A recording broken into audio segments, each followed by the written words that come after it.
So last week we did offense. This week we're going to talk defense as well. So we're going to talk about some of the greatest defensive players in the history of the NFL of all time. So last year we did a video like this that was just Ravens. This week we're going to talk. This year we're going to do one that is NFL total. So who are some of the greatest players on defensive side of the ball of all time? Now, spoiler alert, there's more Ravens on this one. Because we've had some of the outstanding defenses of all time. We've had some great defenses as well. So definitely we're going to check that out here. Some of the greatest defensive players of all time. Also, too, cheating a little bit at the end. Last week on the offensive side, I had coaches and kicker. This time we got punter and we got kick returner on the defensive side. Because that's kind of how you look at it. You get it when you're on defense. Okay. Defensive end. Let's take a look at it here. Who's in the top 5? Mix of old and new. I think like the modern players really didn't make it here, but a lot of the old school here, really no new school here as well. But a lot of the older players are still holding court here. Gino Marchetti, one of the Baltimore Colts. Definitely, I talked last week about Johnny Unitas. And some of the great old Colts, Tom Maddy, Art Donovan, guys like that, Ordell Bracy, and then Gino Marchetti. Gino Marchetti was an outstanding defensive player for so many years on the defensive side. But some of those great Colts teams, a lot of people don't understand how good the Colts teams were. They were kind of like a missed dynasty. When they lost in Super Bowl III, they kind of missed a chance to Joe Namath and the Jets, upset them. That was really kind of seen as could have been a dynasty early in the Super Bowl years, winning Super Bowl V, of course, over Dallas. But yeah, it was kind of like Mr. Darren. Gino Marchetti was absolutely one of the top 5 players of all time. Michael Strahan, the TV star from modern days. So most Housewives and everything known from Good Morning America and all that. Everything's like that. Strahan was a monster on as a defensive end. He was a combo too. He wasn't just a power guy. He had speed. He was really consistent. Really with guys, most of his career, I would say maybe up until his last season or two, you really had to double team him all the time, Michael Strahan. Michael Strahan definitely put his hands on you and you knew it. There was no question whether you were going to get it. He was one of the all-time sack leaders, had the most sacks in one season, Michael Strahan. So Strahan absolutely belongs number 4 all time. Deacon Jones, I think this was sacks before it was sacks. I think he would have had one of the greatest, had they had sack totals. It'd be interesting to see how much that would have been as far as that. If you would have totaled it up, he still is at number 1. But Deacon Jones was incredibly dominant for so many years with the Rams. So absolutely one of the great defensive line players in the history of the league. I have him at 3. There's nothing now. I don't even have a comp now for Deacon Jones. That's how dominant Deacon Jones was at the end. Strength, power. Bruce Smith, 4 straight Super Bowl, but it wasn't because Bruce Smith wasn't just dominant. He just was, period. There was no such thing. Bruce Smith, every game he played, he was in the backfield, strong, got around the edge. Every year you could count on him for double-digit sacks. Outstanding player. I thought he was the best of all those players of those Bills. And that's saying a lot. Yeah, Jim Kelly, Thurman Thomas, Andre Reed, a lot of those guys are great Hall of Famers. Steve Tasker. Like, you had a lot of great Bills players. I think this guy was the all-time sack leader for a reason for many years. So Bruce Smith was tremendous. And there's nothing like Reggie White. I mean, I think Reggie White going to the Packers. Here's another team that was a missed dynasty, the Packers. They won the 1 Super Bowl, and they got beat by Denver, and I think they definitely could have been more. Reggie White, you got to look at it too. Even then, I think he was past his prime. Those years in Philly, it was just unbelievable. He clubbed somebody, and it was over. Like Reggie, every time he clubbed somebody, totally forget it. Reggie hit you, with the arm, and it was, guys like 300-plus pound guys that tackle would just fall down. So Reggie was nothing like it. So physically dominant of a defensive end, by a large margin. Even a Bruce Smith and Deacon Jones, as great as they were physically, they couldn't do anything with Reggie White. Reggie White, number 1 for the Packers and the Eagles. Warren Sapp, number 5, defensive tackle. I don't, you know what's funny with him? He was tremendous of a player for so many years. I don't even know, he was known as a great pass rusher. I don't even know if that was the intent. He just was just nobody could block it, like inside.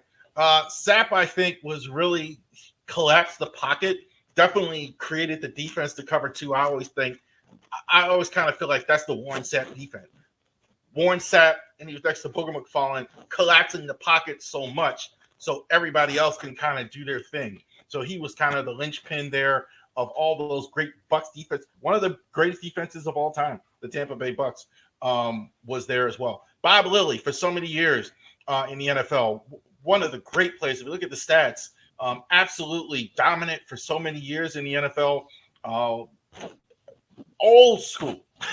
So you go way back with Bob Lilly, way earlier than the 80s and everything like that. So definitely one of the most dominant players of all time. I had him at 4 on the list. I had him a little bit above Sapp. The recently retired Aaron Donald at 3. Donald, I think of the modern era, I don't think it's close. Even like his last year where he was so-called diminished, you bet he had double team. You had to double team Aaron Donald every chance you had it. Definitely, it just didn't matter if he had double team, if he had help, if he didn't have help. He was just so incredibly dominant as a player. I don't think there was a weakness in Aaron Donald's game as well. The only thing with him, if you really got to nitpick, is how much did he want to play football at times? Sometimes that's the only kind of thing I see. He almost got bored or whatever on the field, but he was sensational. I think Aaron Donald is number 3. Mean Joe Green from the Squealers. My mom loved Mean Joe Green. She always be talking about how good of a player Mean Joe Green was. Physicality here. That's the thing. What a lot of these defensive guys fear. You were fearful of the name of Mean Joe Green. Mean Joe Green was unblockable in his day. Mean Joe Green, there was nobody like a Mean Joe Green as well. Just huge. Kind of like was another name that made like Too Tall Jones, but Mean Joe Green, he was just that big. He could block out the sun. No question about it. Mean Joe Green, I think, was up there as well. Kind of like another guy before they had sacks. He was on the list, but definitely on those great Steeler defenses in the 70s. And Merlin Olsen, it's funny, like, if you're my age, you kind of remember Merlin Olsen. He was on Little House of the Prairie. He was an announcer, kind of like a soft-spoken guy, like in general. But on the field, every record that you can imagine as far as a D tackle. Definitely unblockable, multiple Pro Bowls. Definitely a long career as a player with the Rams. The Rams, when you talk about Deacon Jones and Merlin Olsen, maybe the greatest combination ever in one of the histories of the NFL. So I definitely have him number 1, Merlin Olsen, and D tackle.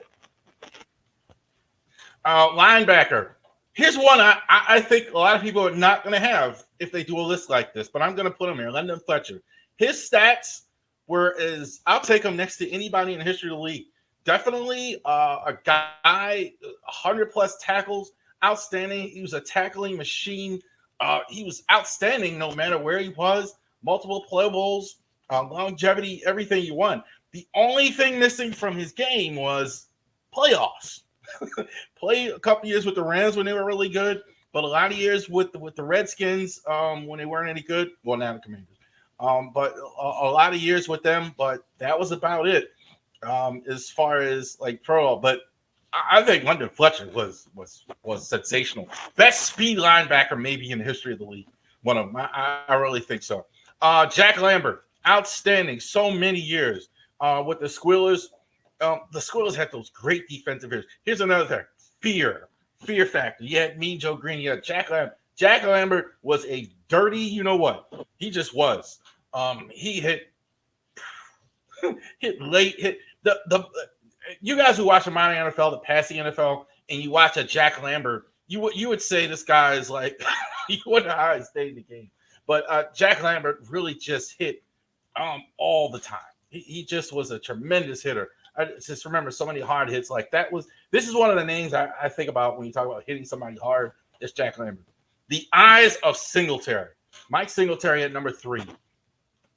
The eyes, I'm telling you, to see him look at somebody. I think the only other, it's hard to describe, but I veer off. The only other one I can think of with the stare is like on the wire, Lance Riddick.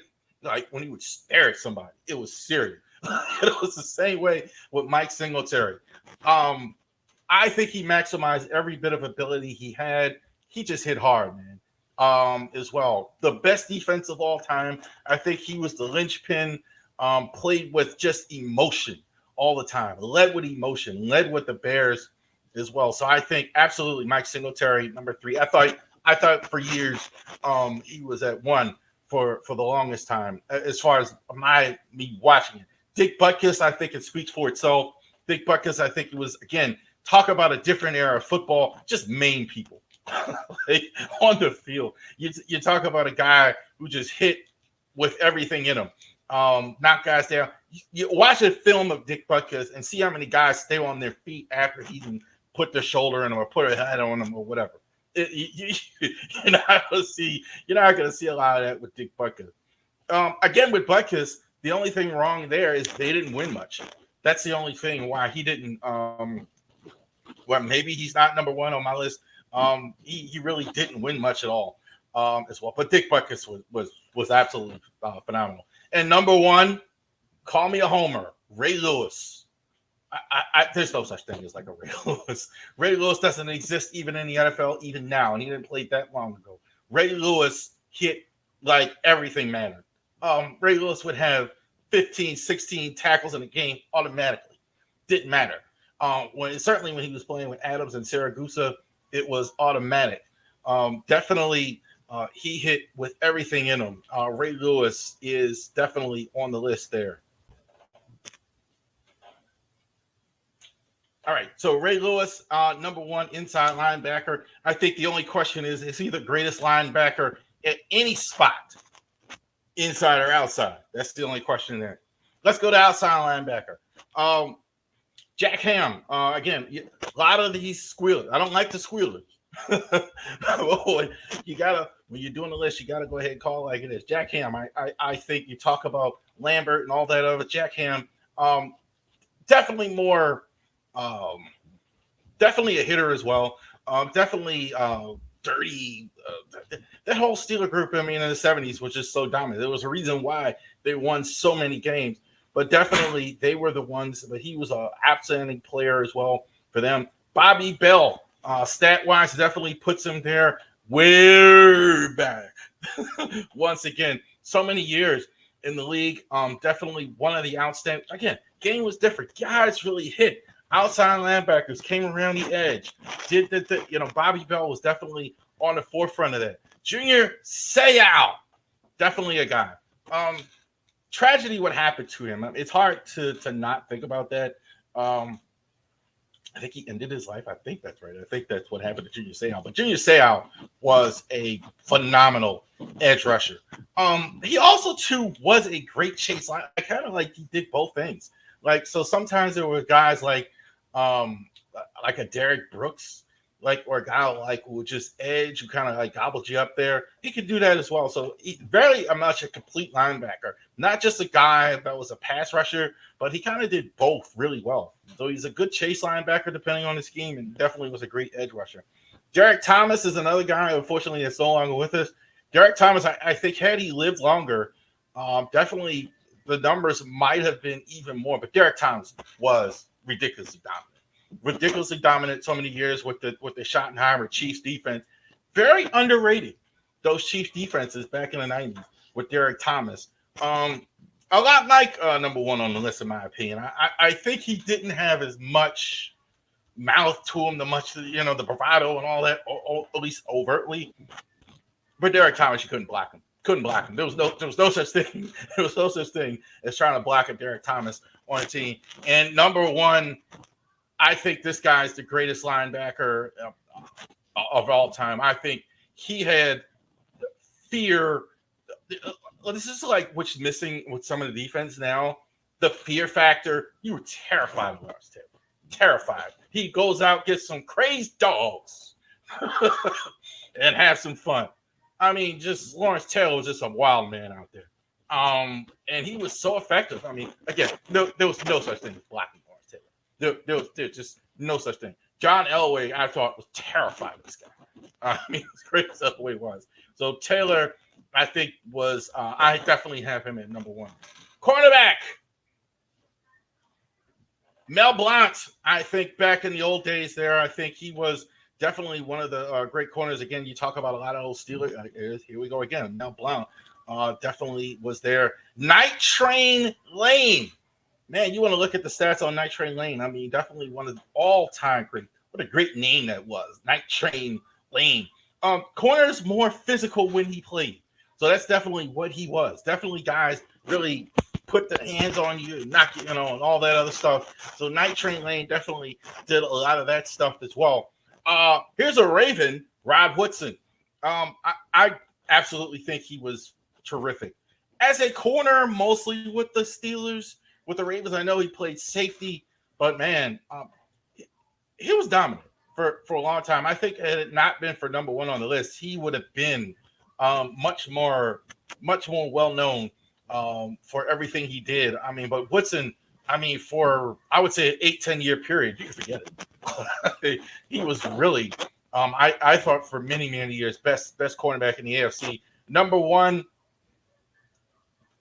two, rather, Darrell Green. Darrell Green was the fastest player maybe to ever play the position. That's saying a lot. And I'm saying this. Darrell Green at 40 years old when he was playing on the tail end of his career, he was literally outrunning 22-year-olds with speed, running 4.3. How in the world was he doing that? Tremendous speed of Darrell Green. Darrell Green, there was nobody could outrun Darrell Green on a football field his entire career. So Darrell Green was, I think, one of the greatest corners. I thought super underrated. But number one, Deion Sanders. No such thing as Deion. Deion, like, you hear it even now, the Deion Sanders coverage. Right? If somebody locked down corner, Deion Sanders, he would go, I mean, you would watch 5 games and wouldn't even throw at Deion Sanders. Because there was no point. I mean, it was going to be incomplete. He was just going to knock it down or take it the other way or even worse. So he had quarterbacks terrified of him for the longest time. Deion Sanders, I thought, was outstanding. I don't think there's any question about it. I don't like everything Deion does, but I think that's helped him make money. But there's no questioning what he was on the field. No question about it. Ken Houston, one of the top safeties of all time, as well for so many years. One of the outstanding players. It was absolutely puts him in the top 5. Top 4, definitely like just a little bit more minor era. I put B-Doc in, Brian Dawkins. I thought Brian Dawkins was an outstanding combo safety. I love to watch him play, even though as an Eagle, I wasn't an Eagle fan at all, but definitely he's a guy. He was the coverage guy and he was the hitter. I thought he mattered so much on an Eagle defense. I thought he really didn't get replaced once they left him. I thought really that was kind of where the wheels fall off the car for the Eagles as good as they were on defense, because there was no Brian Dawkins. He set the table. He set the tone. He put the fear. He was one of the last really great to hitting safeties. But he was great in coverage. It wasn't just hitting safety, but Brian Dawkins really would hit somebody. Number 3, Troy Polamalu. I used to call him the one with the hair. He had all that hair on his head. Running down his back. He was a tremendous player for the Squealers. Definitely great coverage as well. Great at the line of scrimmage, great in coverage as well. He could have played linebacker.